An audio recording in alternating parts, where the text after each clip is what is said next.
So the developers just made a dev post sharing some statistics and analytics of Dead by Daylight, and we have learned some really interesting things. The twins are still the least played killers. Windows Opportunity is by far the most used survivor perk still.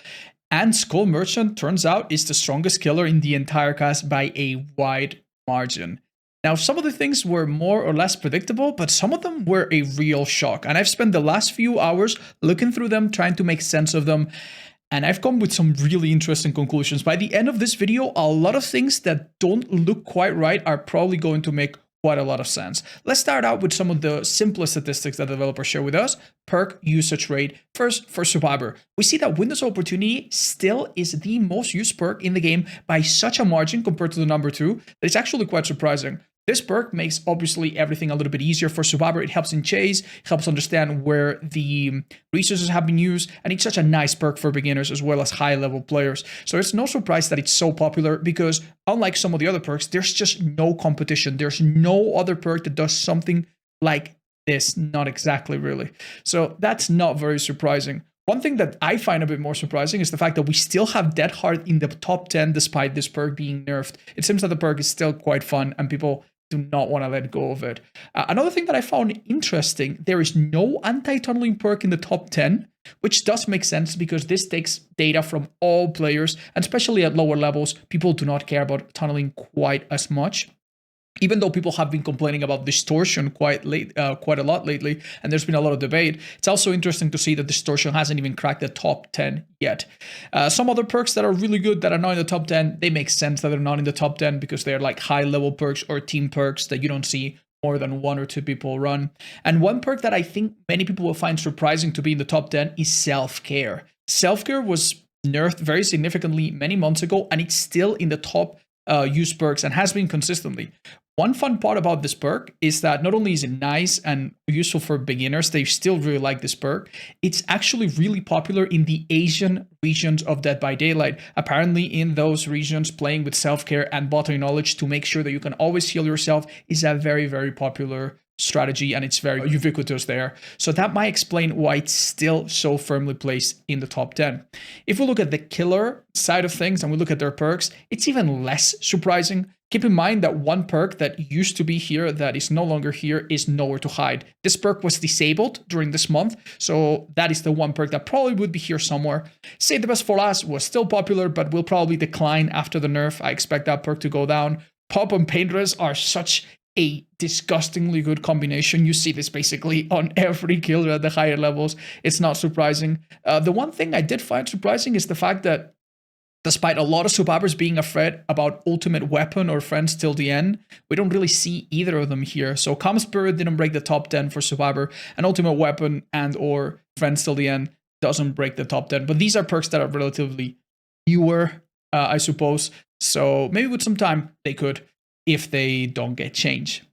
Now we're looking at the popularity of killers being played. It's no surprise that a killer that is relatively fun, relatively easy, and the most recent killer, Chucky, is the number 1. That will probably change over time, but that's pretty predictable. We then have 4 out of the 5 free killers. So Huntress, Wraith, and a little bit lower, Trapper and Nurse are also really popular. I expect Hillbilly to climb up here now that they've changed them, but this is a little bit before the rework. Ghostface apparently has always been very popular, so has Legion. I'm a bit surprised to see Michael this high up, but he's still really, really popular, probably more so in other regions other than mine.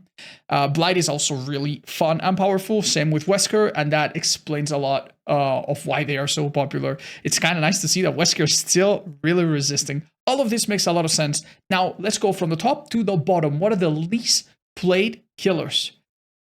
Well, the least played killer, we spoiled it earlier, is still Twins. Hagen Twins typically always are at the bottom, but now they actually have 2 new people join them. The first one is Nightmare Freddy. Freddy used to be the most popular killer pretty much for some time back when he was really strong. It's really crazy to see that he's gone this far down. I think at the end of the day, Freddy's just boring. It's not like he's super weak, as we'll see in a minute. He just doesn't have much of an identity, and other killers are either more powerful or more fun.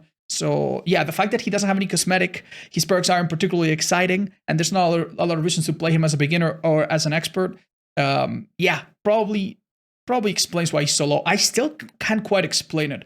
Artist does make sense. Funnily enough, everybody wants her perks because they're really, really good now. But Artist is difficult and hard to get a hold of. It's much easier to play against her than it is to play as her as a beginner.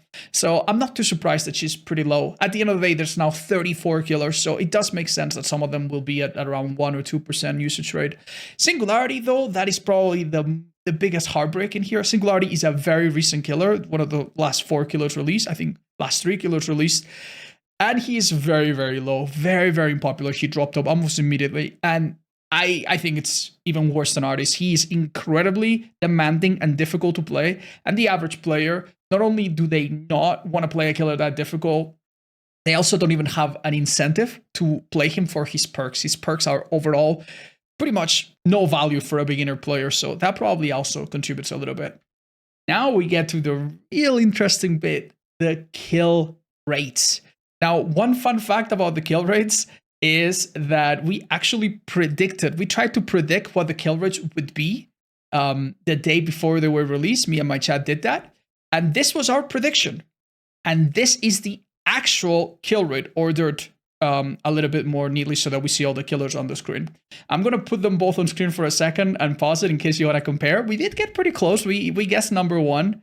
But back to the official kill rates now. Let's have a look and try to explain why each killer is where they are. Now, the queen of Dead by Daylight right now in terms of kill rates is the Skull Merchant. The Skull Merchant, at this point, this wasn't the old one or the rework. This is the newest Skull Merchant, right? The latest rework. How is she still so powerful? Well, there's a few factors that go into it. At the higher level, people are used and still remember the old Skull Merchant, and they don't understand the new gameplay too well. They also are really, really mad, and some people just have a profound distaste of this killer to the point where they will kill themselves and throw the game. If they DC, by the way, this doesn't count for the statistics, but if you kill yourself on hook, it will. So a lot of people just straight up give up and have no desire to play against a killer that they perceive not to be fun. On the other hand, people that are lower level, that are newer to the game, they struggle against this killer. This killer is relatively easy to play. You don't need to do anything incredible. You can go loop to loop, place your drone, sometimes catch people off guard with your stealth. And people that are relatively careless will get tracked, slowed down, mangled with add-ons, oblivious with add-ons, hemorrhage with add-ons. Even without add-ons, you can still be hindered, you can be deep wounded, you can be broken. All of these things really make it difficult for survivors to understand what is going on. So the combination of being easy to play as, but also a little bit difficult to play against and not very fun, I think justify. If you see people that are new to this game play this killer, you'll see that they do really, really well because you don't need to use your brain too much with this killer. So that and all the other factors, I guess, explains why she's so high.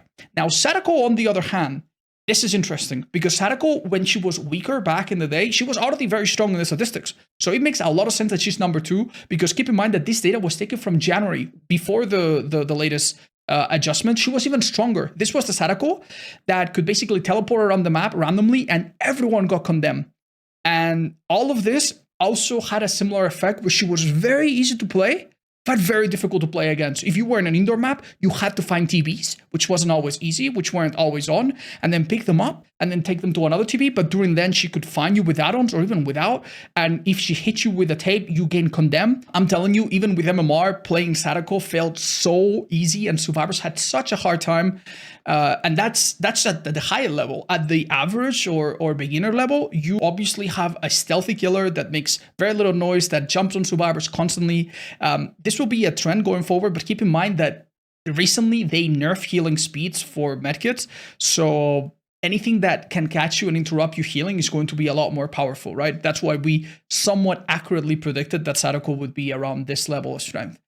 Next up, a little bit below, but still pretty high, comes the Cenobite, Pinhead. Now, Pinhead used to be the strongest killer in the game because he has a passive power that is really, really powerful. It forces survivors to have to stop what they're doing and go find the box. And without good communication, or if the survivors are playing solo, this can end so badly. Even if you don't do anything much, it can make life very, very difficult. It can prevent gens, it can prevent heals, it can prevent altruism, it can prevent a lot. So the passive box used to be really, really strong.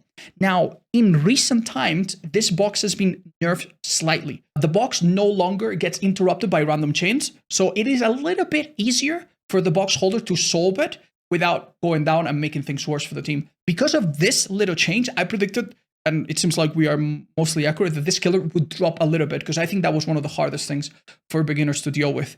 Obviously, at the higher level, he's still a really, really nasty killer, pretty damn strong.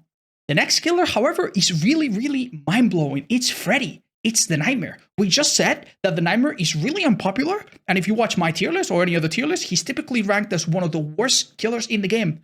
So how is he this high up? Long story short, I don't know for sure.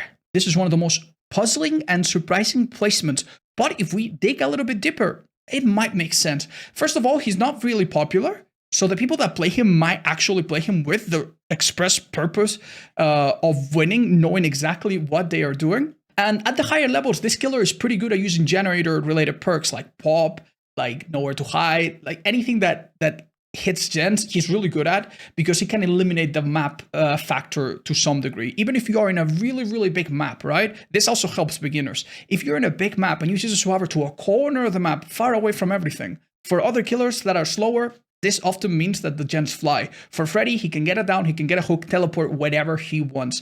And eliminating this map dependency is huge for, I believe, the average to lower players. And the fact that he can use gen perks pretty effectively, I think helps him quite a bit.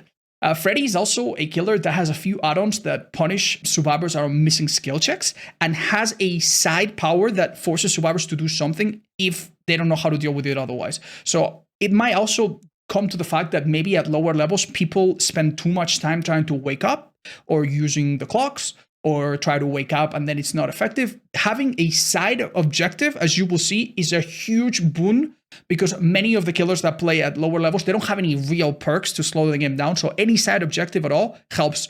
And even though Freddy's isn't one of the biggest game delayers with his power, I guess that's big enough to make him number 4. But definitely one of the most surprising reveals from this data. Now, Plague is not that surprising. Plague has a very simple plan where if you puke on gens, people get passively injured, and we all know what injured survivors do. They cough, they are loud, they can't play stealth, they die more than they should, they can't do altruism. If they do it, fails horribly. Any small mistake costs them a lot. She also has insanely good add-ons that a lot of people bring often. A bit more complicated to play than some of the other killers, but the Plague is just strong. The fact that she also comes with Corrupt Intervention base kit, basically any Plague has access to Corrupt Intervention, is a huge boon as well. Even the most beginner green Plague players out there has one of the best perks in the game, which no doubt helps.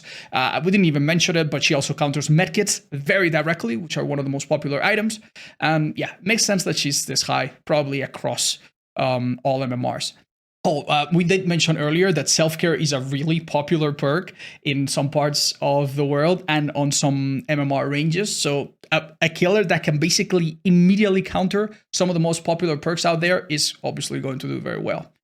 Then we have Pig. Now, Pig, she doesn't have the best perk, she doesn't have the best power, but this is not a surprise. In the previous statistics that we've seen in previous years, Pig is always really, really high up. Keep in mind that, as I said earlier, many players do not have access to amazing perks, so having a killer that has the power to slow down the game a little bit, or a lot, depending on add-ons, is huge, absolutely huge. It also helps that if you trap someone at the end of the game, and you chase them, they will never escape unless they get a lucky hatch. So the fact that this killer also has like a one guaranteed kill that you're never going to take away from her, even in the worst case scenario, is a big deal. At the higher levels, obviously the fact that the survivors will not go down easily because you don't have a great chase power, and your power will come too late, that hurts a lot, but that's only at the higher levels. For the average player, the pick will get a down or two, they'll put a trap on that survivor, they'll get the ball rolling, and things will be very, very difficult. Next up is the Dredge. Now, last time we saw the statistics, Dredge was pretty high up. This is quite surprising. I think Dredge is, in my estimation, not a super strong killer, but he has so many things going for him. He uses anti-healing builds really, really well, which obviously hurts the average survivor quite a bit. And the Nightfall is an incredibly oppressive mechanic that makes survivors completely debilitated, especially at the lower levels. The lower level survivors already have a hard time finding their way around the map, and if everything gets really dark and they get punished for being injured, which is what the dredge power does, it happens faster the more people are injured. Yeah, that's really punishing. Another aspect that we didn't talk about when it comes to dredge is accessibility and the actual ability to see the game. Many people play Dead by Daylight on a TV or a bright room with daylight or bright lights, and without the ability to make your room darker, it's really hard to see in Nightfall, especially on some maps like Autohaven. I've had the honor of playing in that condition. You don't see anything at all. So yeah, those things definitely make dredge a little bit hard to play for many people. Now, the Spirit is an interesting one. She's the only really strong killer that we've seen so far that you would think would be this high. You would think that maybe people wouldn't play as her too well because she's quite complex, but I guess people can and will use her amazing power. I think the most important thing about Spirit is that she also punishes survivors for being injured. Once you are injured, it is super easy to track you, even with very basic notions of how to play the Spirit. She comes with decent perks. She can use almost every perk in the game that you might have access to really well. So Sloppy and Noed, they work fine if you have nothing else. The slowdown perks, they work fine. Instant down, it works fine. Almost any good build works on her, which probably helps people across different ranges. Yeah, the thing that Spirit does, it just eliminates a lot of skill from the survivor that you're chasing. They do not get to just go to a place and drop a pallet. She's pretty strong, but I wouldn't be surprised if she was a little bit lower. It is quite nice. Now, the next killer, Myers, is quite surprising. Why is Myers this high up? I believe he's more popular in other regions, so I can't really speak from a lot of experience, but at least the Myers that I see at the higher level, they definitely always bring some of his strongest add-ons. The fact that he has a small turret radius and he can catch people healing and interrupt them is a pretty significant deal.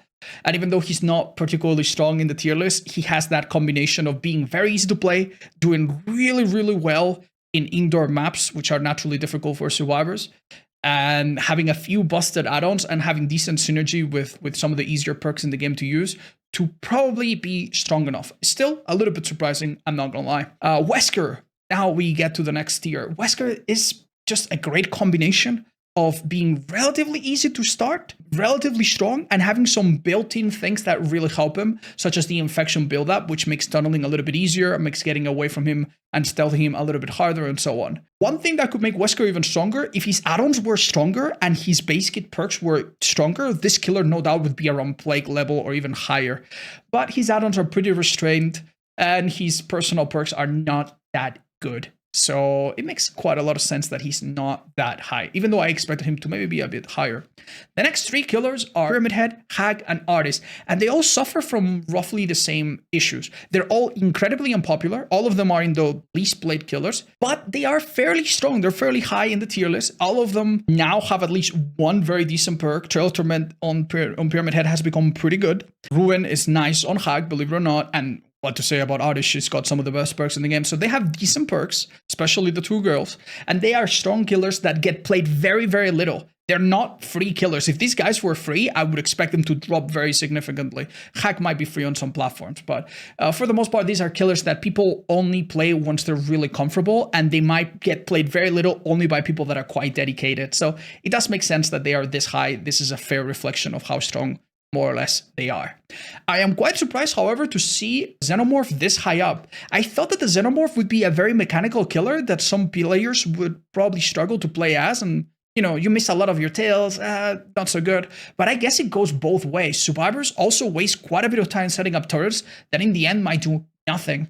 So when you look at it from the survivor point of view, we have a strong killer with decent mobility, some form of stealth with a smaller turret radius, right? When it's in crawler mode, and something that makes survivors waste time, which, as we explained, is super, super important. Blight has gone up since the last time. I guess people have gotten used to playing him more. Maybe players on console that would have not been very good with Blight because it's a bit harder now have moved to Wesker or other simpler killers. Perhaps now the players that still gravitate towards Blight are just the stronger ones. But yeah, Blight is obviously a monster, has been really strong, and he wasn't even nerfed yet when this data was collected, so it makes sense that he's pretty high. Wraith has also climbed up since the last time we saw statistics, and it makes a lot of sense. Because as we mentioned, ever since last time we saw statistics, it was like 2 years ago, the heals are now slower, and that is amazing for all stealth killers, if you notice that. So any killer that can quickly go around the map and interrupt you is obviously going to do pretty well. They've also nerfed Circle of Healing. They've removed the fact that you can flash burn the Wraith. There's been a few changes, probably I'm forgetting a few, that have just helped this killer climb up in the meta slightly. I am quite surprised to see Nemesis this high up, I'll be honest. But then again, I guess we can chalk it up to zombies. Zombies, believe it or not, even though we always find them so useless and so overrated at the higher level, at the lower level, zombies drive survivors insane. And they are one of those things that can just slow them down without having to worry about any perks.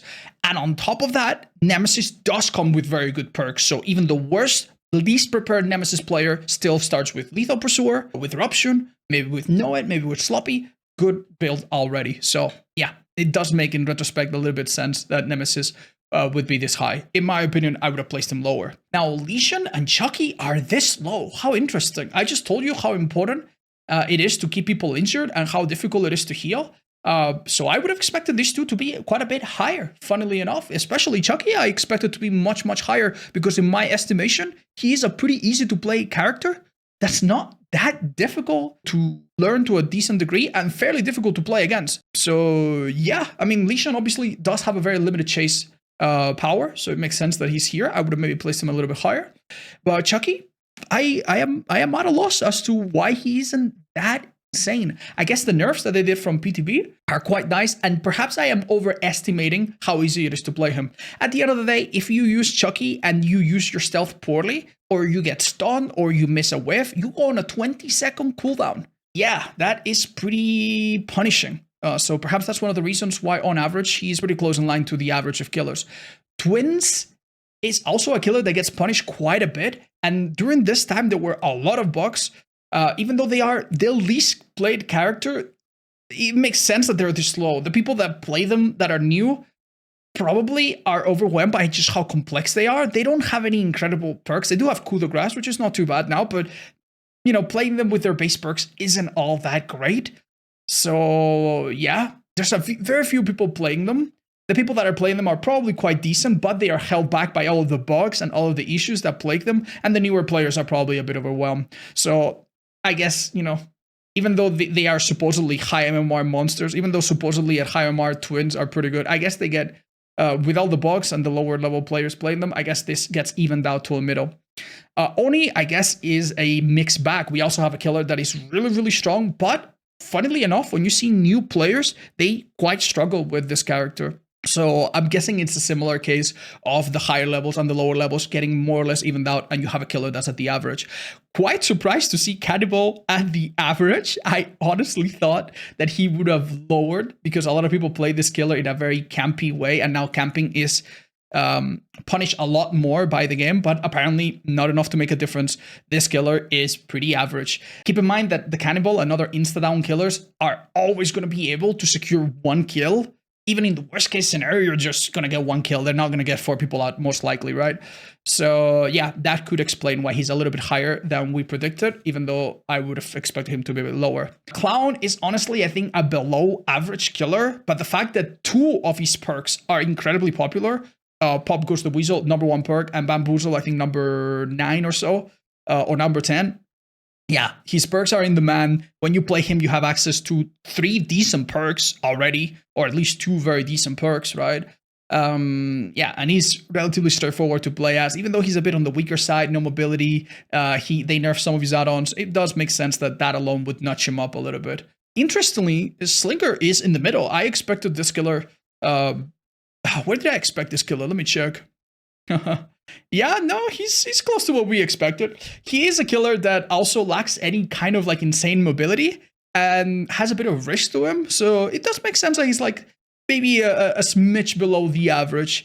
Trapper, we already were told by the developers that he was on a good spot according to their numbers, especially at higher MMR. I'm not so sure, but at average MMR or complete MMR, I guess he's acceptable. They did buff him a little bit with some haste changes recently, and that puts him a little bit below average, but an acceptable level, I suppose.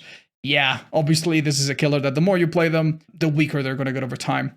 I expected Trickster to be this low or even lower. Trickster was a killer that was basically anemic. He was like underfed. He was very weak. They buffed him, and recently they over buffed him in the PTB, and then they went back and forth a little bit until he's now in an outcore spot where he's 115, but he's also a range killer. And predictably, even though they made his reload faster and they did all of these things, predictably, he's still too complex probably and not straightforward enough to be higher. Not to mention that the anti-camp and everything around that also hurts him. He was a very good territorial killer, right? So you can't play him like that even, not successfully anyway. So yeah, makes sense. Demogorgon being this low is a little bit surprising maybe for some, because he is a killer that is a bit of a jack of all trades. You would expect him to be maybe at the average, but it does make sense. His add-ons, especially at the higher end, are pretty useless. How exactly you're supposed to play him is not super intuitive. You could be using your portals not at all or too much, and neither of them are quite the right way to play it. And he's also one of those killers that is very prone to being mind gamed by themselves and using their power incorrectly. So I suppose that an average killer being slightly below average is pretty predictable. We then have the Singularity being close to the bottom. I honestly expect the Singularity to be right at the bottom. So the fact that he's doing a little, and I mean a little bit better than that, hey, that's welcome. Huntress and Ghostface are interesting. Ghostface got buff. They gave him a buff where his cooldown is now 20 seconds flat, which is a lot better than it used to be. And Huntress even got a little buff as well. They made her reload a little bit faster. Now that we see this, it does make sense, right, that they did these buffs, because these killers are clearly lagging behind a little bit. Interestingly enough, I think they're both okay. Ghostface is in a terrible spot. He's a relatively easy, popular killer to play. And Huntress is a fairly strong A-tier killer by most people's accounts, or if not a little bit lower, but still she's pretty strong. So I guess this comes down to Huntress being a little bit hard to play on console, which, don't get me wrong, it's not the only platform, but it is probably the majority of players. Keep that in mind. And Ghostface just being outflanked by other killers that have stronger powers. Honestly, I'm quite surprised. Why is Ghostface so low and Myers so high? Why is Myers almost 10% higher? You gotta, like, honestly, that is a head scratcher. I do not have a definitive explanation as to why. I will tell you, though, that the main difference between Ghostface and Myers, now that we think about it, is the difficulty. With Ghostface, you have to lean to stalk. You can be revealed. These are things that don't worry Myers. Myers can just be a brute force. So the fact that Ghostface needs a bit of a nuance, a bit of a methodical approach, that makes him perhaps a bit less accessible. Now, near the bottom of the list, we have the Nurse and Billy. Now, Nurse historically has always been either the lowest or close to the lowest in kill rates. This makes sense. She is very difficult for beginners. She is awkward to play for consoles, and a lot of people will try her when they start the game out and they hear she's the strongest. Well, she is quite difficult. If you're struggling with Nurse, by the way, you're not even going to get one kill, you're going to get 0. It's just so hard to go around when you don't really understand her. So the difficulty and the fact that she's tricky to play on console explains perfectly why she's so low. Now, Billy was a massive surprise. Why is Billy at the bottom? Billy's really strong right now, right? Until you remember that this was data taken from January. Now, I predicted that Billy would be close to the top, but I was thinking that that would be the new Billy. No, this is the old Billy before the buff.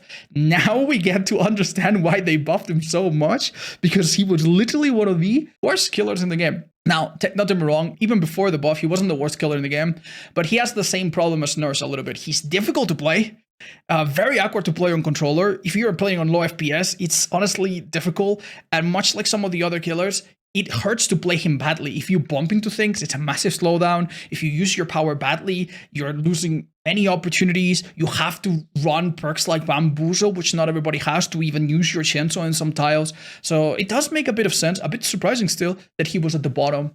And trust me, after this, he won't be at the bottom anymore. And then we get to Doctor. Okay? Obviously, we have the Knight, which was disabled during the month of January. So the Knight is not available, right? If the Knight was available, my prediction is that he would have probably an average kill rate. But Knight aside, there's only one killer left, and that is the Doctor. And he's the lowest kill rate killer in the game. And this is what I spent the most time thinking about. I couldn't believe it. When I checked the previous stats, yes, Doctor was a little bit low, but nothing quite like this. Lower than Nurse, lower than Billy, lower than Singularity, which is a ton harder.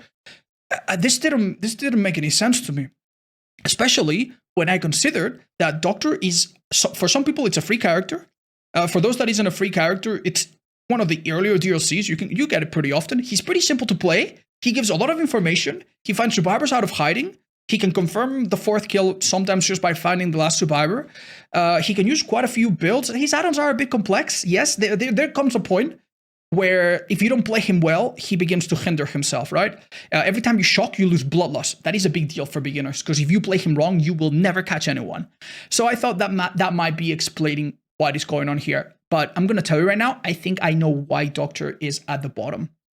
It's nothing to do with the actual killer himself and everything to do with bots.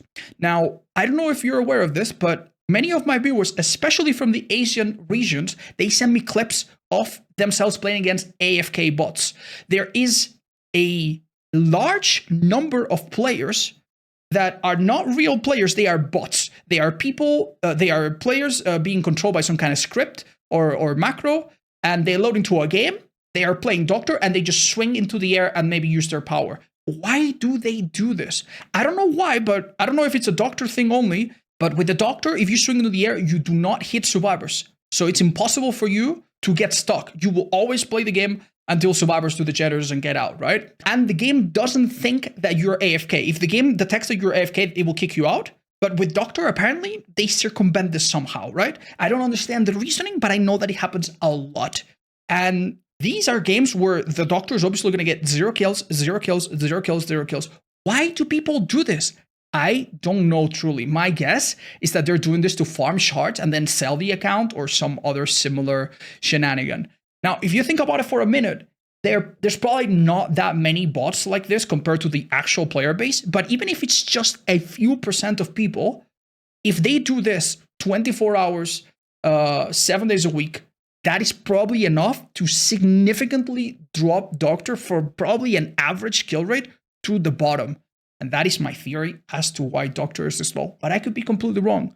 It would be very, very easy to know this is true if we took the top 90 percentile. If we excluded the bottom 5%, then maybe Doctor would immediately climb up. And that would be a great way to know if I'm right or wrong. But unfortunately, the developers haven't provided us this data. Now, one last thing the developer showed us is the survival rates. We know that killers kill about 60% of survivors in general. So that's basically exactly what the developers want. If you don't understand why the developers want the killers to kill 60% of survivors, please watch this old video. I explain why in more detail there. And obviously, since killers kill about 60%, survivors survive about 40%. And this is absolutely fascinating. Very, very fascinating data. We see that on the overall MMR, the developers, they must be really happy with their matchmaking system, because survivors survive 40% when they play solo, 40% when they play with 2 people, 40% when they play with 3 people, and 43% when they play with all people in the same party. That is incredible. So from solo to 4 survivors, the escape rate is basically the same. The developers must think that their game is incredible. Now, there is a caveat. There is a little trap. This does not take into account matches where there's a disconnection. And as we know, that happens from time to time. So if you play with all your friends, what are the chances that one of you disconnects? Very little, right? If you play with randoms, what are the chances that one of your 3 teammates disconnects? That's much higher, because people disconnect for all kinds of reasons. So the actual numbers, I don't think are as nice as this. Now, if we look at the high MMR end, we do see a bigger disparity. At the higher MMR, survivors that are on a full party, they actually survive almost 50%. Whereas with only one person solo, they survive 39%. So yeah, that is pretty significant. And as I said, it doesn't cover the DCs. And I will have a video in the future that will explain this discrepancy and the other issues that come from solo player, but that will be another day. Anyway, that concludes. We have been talking about this for 35 minutes. It went by as it was a breeze for me. I find this really fascinating. Did you learn anything? Did I miss any theory? Please, please, please leave a comment and share your opinion. If there's anything else we can learn from these numbers, I would be super interested to hear about it. And I'm sure the rest of the community is as well. Thank you so much for watching. And I'll see you in the next one. Bye-bye.